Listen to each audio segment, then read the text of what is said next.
और भारत के दरमियान अगर कोई जंग का ख़तरा मौजूद है तो ये फिर इंडिया को याद रखना चाहिए, ये फिर मोदी को इस बात जहन में रखनी चाहिए, मोदी को इस चीज़ का अंदाज़ा होना चाहिए कि ये जंग फिर कोई आम जंग नहीं होगी,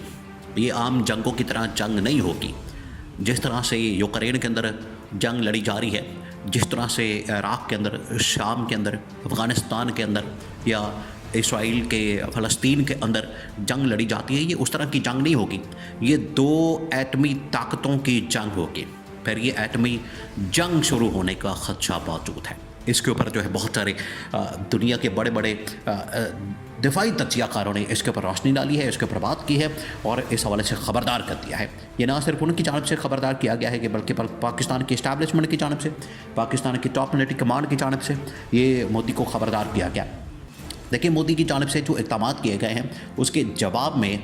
जो पाकिस्तान की टॉप मिलिट्री कमांड है, उसके जवाब में जो पाकिस्तान की टॉप इस्टेब्लिशमेंट है, उन्होंने ख़ास तौर पर जनरल आसिम ने, जब ये सलामती कमेटी की मीटिंग हुई तो जनरल आसिम ने सारी ब्रीफिंग लेने के बाद ये सबसे अहम तरीन नुक्ता उनके सामने रखा, पाकिस्तान की सलामती कमेटी की मीटिंग के सामने रखा और उनको बता दिया कि जिस तरीके से भारत पाकिस्तान को धमकियाँ लगा रहा है, जिस तरीके से पाकिस्तान के ऊपर ये इल्ज़ामात लगाए जा रहे हैं, जिस तरीके से पाकिस्तान के ख़िलाफ़ इल्ज़ामात और उनके ऊपर हमले की बात करता है, तो मोदी पर याद रखे, इंडिया पर याद रखे कि अगर हल्की सी भी शरारत की गई, कोई साजिश की गई, कोई हमला किया गया, कोई एडवेंचर किया गया, कोई मंसूबा बनाया गया, तो उसका जवाब फिर बिल्कुल एटमी हथियारों की शक्ल में भी आ सकता है। देखिए, ये 2019 के अंदर इस तरह का वाक़या पेश आ चुका है। इमरान खान के दौर में, इमरान खान की गवर्नमेंट में, उस वक्त के DGISPR जनरल आसिफ गफूर ने यह बता दिया था कि अब आप हमारे सरप्राइज़ का इंतज़ार करें। इंडिया की जानब से हमला कर दिया गया। वो जैसे ही हमला किया गया तो अभिनंदन यहाँ पर पकड़ा गया, 2 जहाज़ मार गिराए, अभिनंदन को गिरफ़्तार कर लिया, वो पकड़ा गया, अरेस्ट हो गया, उसको यहाँ पर पकड़ लिया। ठीक अगले लम्हे, ये सुबह तकरीबन कोई 5-6 बजे का वाक़या, 7 बजे का वाक़या, तो 1-2 घंटे बाद जो है इंडिया की जानब से पाकिस्तान के तकरीबन को 5 शहरों को, अब आप यहाँ से अंदाज़ा कर सकते हैं कि कितनी ख़तरनाक जंग शुरू होने जा रही थी।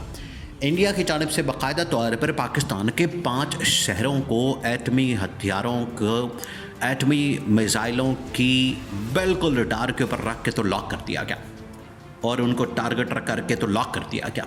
5 शहरों को 5 एटमी हथियार और मिसाइल जो है पाकिस्तान की तरफ निशाना करके तो लगा दिए गए, इंस्टॉल कर दिया गया, उनको हाई अलर्ट पर डाल दिया गया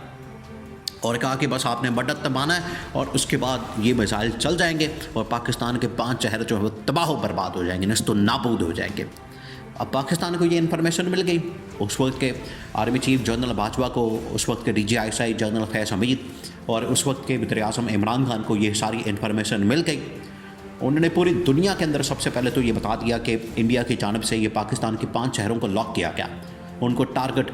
पे रख लिया गया है और 5 शहरों को एटमी मिसाइलों से लॉक कर लिया गया है कि इनको टारगेट किया जाएगा। पूरी दुनिया को पहले बता दिया गया, बड़ी बड़ी आलमी ताकतों को इस हवाले से आगाह किया गया, पर रद्द-ए-अमल के तौर पर, जवाब के तौर पर यह बता दिया गया कि अगर इंडिया ने 5 शहर किए हैं तो हमने 10 इंडिया के शहरों को अपने टारगेट पर रख लिया है, उनको लॉक कर लिया है। वो 5 शहर तबाह करेंगे, हम 10 शहर तबाह करके तो इंडिया की ईंट से ईंट बचा देंगे। ये इस तरह का जवाब जो है वो फिर दिया गया था और पूरी दुनिया को इस हवाले से आगाह कर दिया गया था। पर पूरी दुनिया के अंदर दौड़ें लग गई,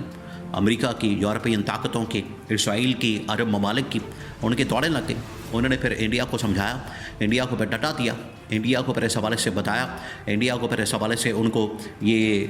बावर करवाया, उनको रियलाइज़ करवाया, उनको ख़बरदार किया, उनको वार्निंग दी कि बंदे के पुत्र बन जाओ, पीछे कर लो सब कुछ और अपने ये हथियार वगैरह, मिसाइल वगैरह जो आपने पाकिस्तान के शहर लॉक किए हैं, इनको बंद करो। इंडिया की जानब से फिर बंद किए गए, बाकायदा तौर पर पाकिस्तान को आगाह किया गया, बताया गया। पाकिस्तान ने फिर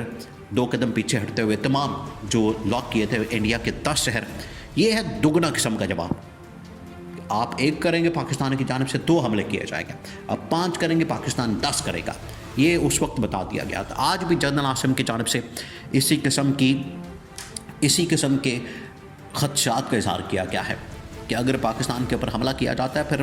पाकिस्तान पीछे नहीं रहेगा, फिर पाकिस्तान पीछे नहीं हटेगा, फिर पाकिस्तान 1 मिनट का भी इंतज़ार नहीं करेगा, फिर हमने भी हमला कर देना, हमने भी फिर ईंट से ईंट बचा देनी है। और हमने भी मोदी की जो ईंट से ईंट बजा देगा, मोदी की ऐसी की तैसी फेंक देगा, वो हमला फिर एटमी हमला भी हो सकता है, वो हमला फिर एटमी जंग की शक्ल में भी हो सकता है। ये जो उसका क्रक्स है, ये जो अंदर बात हुई है सलामती कमेटी की मीटिंग के अंदर, ये उसका लुबे लबाब है और ये उसका खुलासा है और इसके अंदर ये बता दिया गया। इस वजह से मोदी की जानिब से अगर कोई ऐसी वैसी हरकत की जाती है तो एक तो उसकी जिम्मेदारी, देखिए ये अब पूरी दुनिया जान चुकी है, पूरी दुनिया को इस हवाले से आगाह कर दिया गया है। तकरीबन कोई 20 से 30 सफारतकार जो इस्लामाबाद के अंदर मौजूद है, ताकतवर ममालिक का, बिल्कुल उसी तरीके से स्ट्रैटेजी हिकमत अमली को अपनाया जा रहा है जिस तरीके से 2019 के अंदर ये हिकमत अमली स्ट्रैटेजी को अपनाया गया था कि आलमी ताकतों को आगाह किया गया और इंडिया की जानिब से जो इक़दाम किए गए हैं उनको आगाह किया गया है और पाकिस्तान की जानिब से जो रिस्पांस दिया गया है उससे आगाह किया गया। बिल्कुल वही स्ट्रैटेजी हिकमत अमली। और अभी ये खबर सामने नहीं आई, अभी इस हवाले से कोई इन्फॉर्मेशन नहीं है कि इंडिया ने एक बार फिर से पाकिस्तान के ऊपर हमला करने की या फिर पाकिस्तान के शहरों को अपने रडार पर रखने की, टारगेट करने की, लॉक करने की ये बात की है। अभी ऐसी कोई बात नहीं है, अभी ऐसी कोई सिचुएशन है, अभी ऐसा कोई सिनारियो नहीं, वरना पाकिस्तान तो बिल्कुल तैयार है। पाकिस्तान ने यहाँ पर ये जनरल आसिम ने मिलिट्री कमान को सिविलियन जो यहाँ पर फॉर्म 47 की जाली हुकूमत है उनको बता दिया कि आप मीडिया के अंदर जाएं, बात करें। वहीं पर उन्होंने जो हमारा जितना न्यूक्लियर मिसाइल प्रोग्राम, उनके कमांड एंड कंट्रोल सिस्टम, उन सबको हाई अलर्ट के ऊपर डाल दिया, सबको, और बता दिया कि आप हाई अलर्ट पर चले जाएं, आप बिल्कुल तैयार हो जाएं, तैयारी पकड़ें और आप 24 घंटे के लिए चौकस हो जाएं, अलर्ट रहें। किसी वक्त में कोई हमला होता है तो आपने बिल्कुल तैयारी करनी है। और ये देखें, ये शेख रशीद ने एक ज़माने में कहा था कि ये हमने जो एटमी मिसाइल रखे हुए हैं, बम रखे हुए हैं, ये हमने कोई शबरातों के ऊपर चलाने के लिए नहीं रखे हुए, ये हमने कोई शो शाह मारने के लिए नहीं रखे हुए, ये फिर जब इनकी ज़रूरत पड़ेगी फिर हम चला भी देंगे। आधा किलो की भी 2 चला देंगे, एक पाव के या आधा किलो के एक पाव के 2 चला देंगे तो इंडिया को पता चल जाएगा, उनको समझ आ जाएगी। तो ये पाकिस्तान की जानिब से रिस्पांस दिया गया है। अब इंडिया के ऊपर डिपेंड करता है, अब इंडिया के ऊपर ये सारा डिपेंड करता है कि वो क्या करता है इसके जवाब में। अगर वो हमला करेगा, अगर वो पाकिस्तान के ख़िलाफ़ इस तरह से कोई मंसूबा बनाता है, साजिश करता है, फिर उसका वैसा ही जवाब मिलेगा। लेकिन अगर वो तमीज़ से बात करता है, अगर उसकी जानिब से कोई बात को ठंडा कर दिया जाता है, डायलॉग किया जाता है, टेबल टॉक की जाती है, तो फिर पाकिस्तान भी उनके साथ बात करने को तैयार हो जाएगा। फिर कोई मसले वाली बात नहीं, टेंशन वाली बात कोई नहीं, नॉर्मल हालात करें, नॉर्मल हालात के अंदर रहें।